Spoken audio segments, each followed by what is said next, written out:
before we say die. Here we are, killing ourselves a little. We just need one more hit, and we might just live forever. Oh, here we are. Hey, it's JC1424 once again with NASCAR Thunder 2004. And in this episode of our second season in career mode, we're going to be completing race 26 of 36, which is going to be at Richmond International Raceway for the Chevy Rock and Roll 400. In the last episode, we did the Mountain Dew Southern 500 at Darlington Raceway, where we finished in 6th place.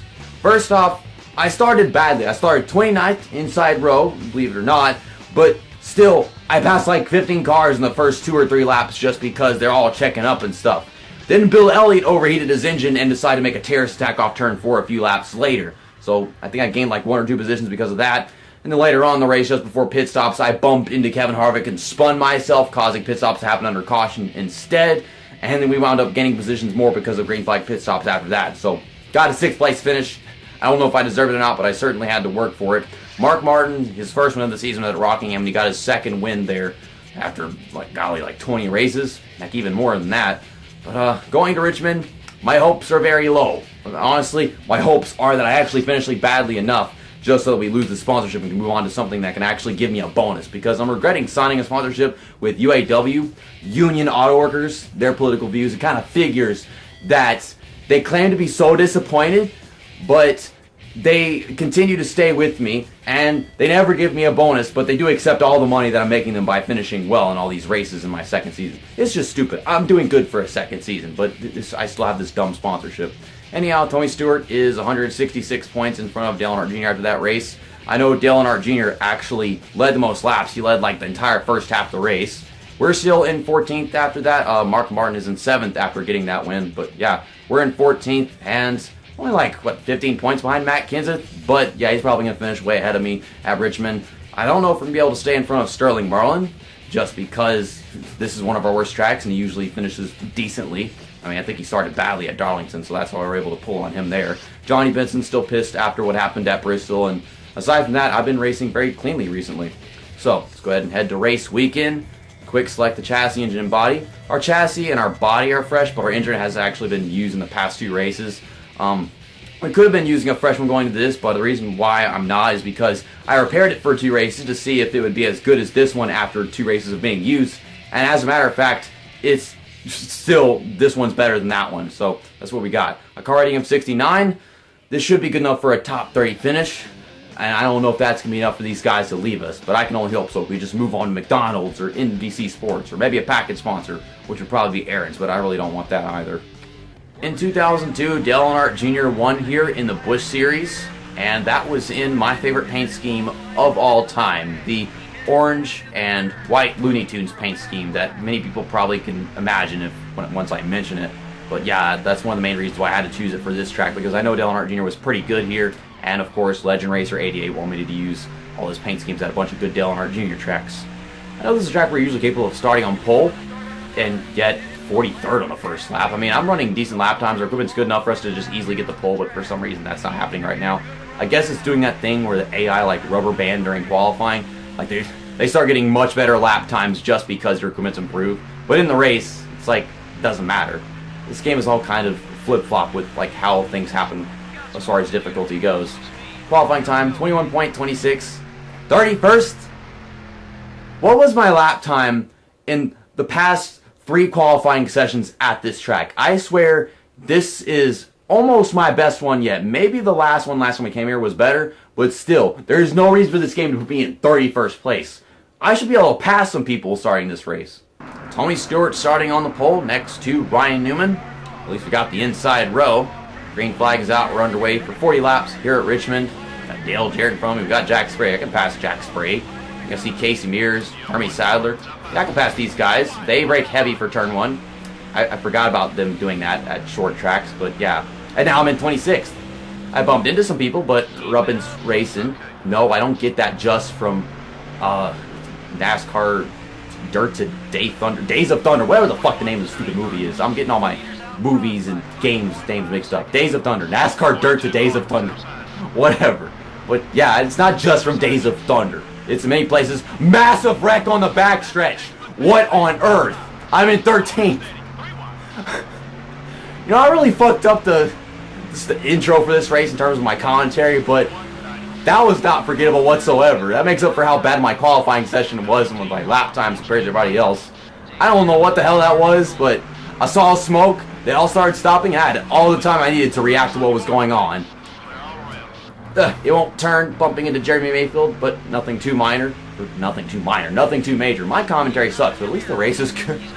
Well, it's not even good. It's just a shit show. It's entertaining. It's like back-to-back. You thought Darlington was the worst of it, but no. It's just continues right here. The show must go on with NASCAR Thunder 2004. And I rear-ended Jimmy Johnson because he brake checks me. He pulled up in front of me, and I figured he'd just complete the pass and then go, but no, he had to hit the brakes. He's insulting. I see Kenny Wallace is up there in 13th place. I'm going to get back around Jimmy Johnson right here.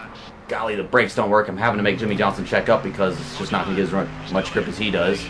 Maybe I can finish the pass in turn 3. We're much better on entry than exit, and if I get this car down to the right speed once I dive into a corner, I can make it stick and kind of do a slide job of some sort. I don't think it's going to work in turn 1 this time, but I can still try. I think we're a little closer. Oh my goodness. That's a bit of a slide job. Yeah, I got my quarter panel right there up in his face. Nope, you check up, you hit wall, you do everything wrong, please. I approve of it. I feel like I have lots of luck at this track this season just because I'm driving a Chevy. You know, the Chevy rock and roll track. I mean, last time the race was the Pontiac Excitement, but still, I don't know. It's just my second season. I've got luck here.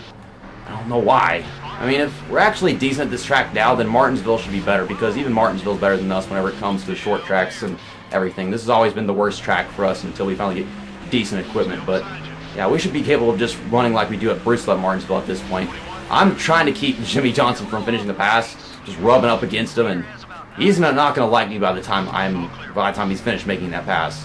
We are catching Kenny Wallace, but I can get wrecked if I don't stop holding these guys back. Let's just focus on staying at the inside in the corners and try not to let anybody underneath me or overdrive the exit and stuff.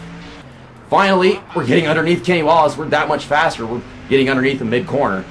Okay, I'm going to make the pass right here going to turn 3. Should be fine. Try not to make contact. As much as I don't like Kenny Wallace at all, I really don't want to make contact at the same time. Trying to keep this car in one piece, as I know I have to use this equipment whenever we go to New Hampshire in the next race, which is going to come out tomorrow, by the way, guys. Okay, in 13th place. I don't deserve this. I started fucking 31st. I think I gained, like, what, 5 positions at the drop of the green flag? And then a lap later, just a big old fucking wreck in the backstretch. I don't know what the hell was going on. I didn't get a good look at it. It was just smoke everywhere. It truly is NASCAR Days of Thunder whenever you think about it that way. Oh my god. Terry Labonte just barely touched me and upset my entire corner entry. And now Kenny Wallace is getting around me due to my tire wear. I mean, we're running a really good race just because of what their situation is. I locked up the brakes in a 3. Kenny Wallace is starting to get a little irritated. We're going to finish this pass down the front stretch into 1. But I guess it was a good, smart idea to never make a really good cut right here, just because we are racing a bunch of people nonetheless. Okay, use right analog stick and control throttle. Do not crash into the pit wall this time. I'm in a good enough position where I don't even need to do something like that. Okay, speed up. I don't need to be driving this slow. Okay, no repairs to do. 16.45 seconds. Okay, you guys better meet that expectation. 4 tires, full tank of fuel. Gonna stay with the setup. I'm perfectly comfortable with this setup. I'm already a lap down. Pit stops are happening, and I'm a lap down. I mean, I'm sure like they got a bunch of people staying out there, but I just entered pit road and I'm falling a lap down. So I might be a lap down for the remainder of the race for all we know. Okay, you guys do what you gotta do. Hurry up. No mistakes. I don't know when the last time my pit crew made a mistake was, but I don't think it ever happened since I got this pit crew. I could be wrong though. I just know we've been having some awful pit stops with these new guys, like 17.5 seconds or whatever. That was actually the best pit stop I probably had with this pit crew. 15.5 seconds. Maybe I read that wrong. Either way, if it was 16.5 or 15.5, that was just a really good pit stop. It was what we needed. So we're off pit road, 29th. Of course, a bunch of people still need to pit. With my fresh tires and everything, we should be able to get around some people under the green flag. Holy crap, Jamie McMurray almost murdered me. Jamie McMurder me. Returning from 2015. There's people exiting pit road. There's Stanton Barrett. Got some cars in front of me. Let's try catching them. It's not turning off before. Here comes Dale Jarrett bumping into me. Yeah, we haven't really been catching Jerry Mayfield. We catch him a tad bit every now and then going into a corner, but he'll start pulling away from me in a significant amount for the most part every now and then whenever I'm not doing that. Got Jimmy Johnson over my back bumper, Dale Jarrett there. Been trying to make perfect laps and catch that guy up there. I mean, I guess we're catching Kyle Petty instead now because Jeremy Mayfield got around him. Yeah, finally Dale Jarrett's making this pass. See, I don't know if it was so much of a miracle that everybody just fucking wrecked on the backstretch at the beginning, because that gives me an opportunity to finish much better than what I need to keep the sponsor. I don't want the sponsor. They're stupid. They don't pay me well. They refuse to give me a bonus, but they stay here just to make me suffer.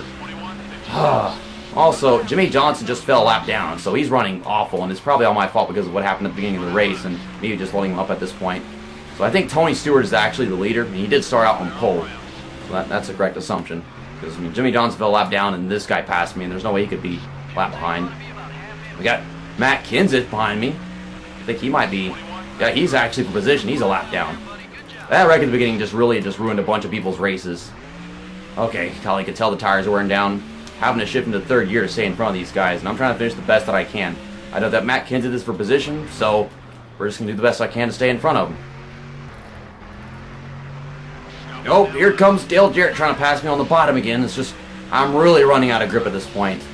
Whenever it comes to tire at this track, it wears down faster than Rockingham. Rockingham is supposed to be the worst, but in this game, there's just something with this track. It won't turn off the cars. It won't turn anywhere. You can barely turn the center anymore.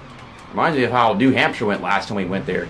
Which reminds me, I have to make an adjustment to my setup whenever we do our New Hampshire race tomorrow, just because, yeah, last time the tires... whenever they got worn, the car didn't want to turn at all. It barely wanted to turn on fresh tires. And the freaking front sides right now are just freaking dead. If you look at they're all red on the indicator. Dale Jarrett, yeah, he was for position. He gets around me. I'm trying not to run him over going to turn 3. I know we're getting around this track at similar speeds going into corners, but coming off, they just have that acceleration, and that's part of my tire wear. It really ruins me coming off and hitting the center. But we don't have to run any more than one lap now just because we're a lap behind. So it looks like we're going to finish 27th. I wouldn't mind that either, but we're going to finish 22nd here at Richmond.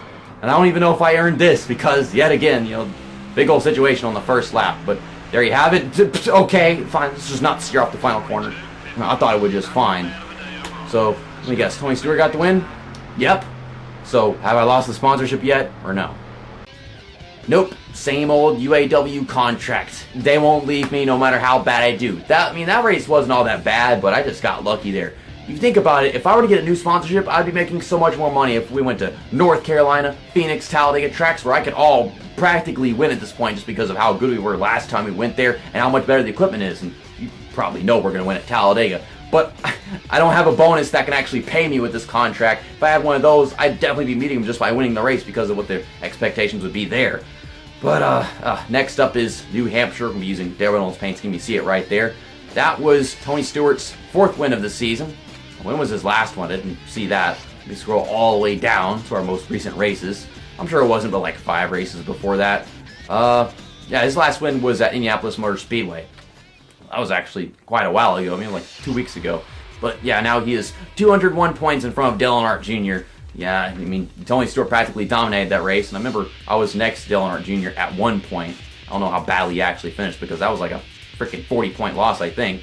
Somewhere around there. Are we still in 14th? Yep, yeah, I should have expected that because we only finished 7 places behind our point standings position right now. We're still in front of Sterling Marlin by like 50 points. I didn't know I was that far ahead of him. I don't know if he actually finished behind me or what because of what happened or anything. But maybe he only gained a little bit on me, something like that. Matt Kenseth, he was like 15 points ahead of me. Now he's 22 points ahead of me. So, yeah, he didn't have the best of races right there. I remember he was right behind me for the longest time, and I managed to hold him off. Johnny Benson's less pissed at me. We crashed into Hermie Sadler early on in the race. Jimmy Johnson, yeah, I kept on bumping and banging with him at the beginning. But, yeah, nothing too major. Okay, let's go to team management. I think I just have some work to do on the engine. For shop editions, we have 5 races left until the templates for body downforce comes in. Okay, let's go to garage.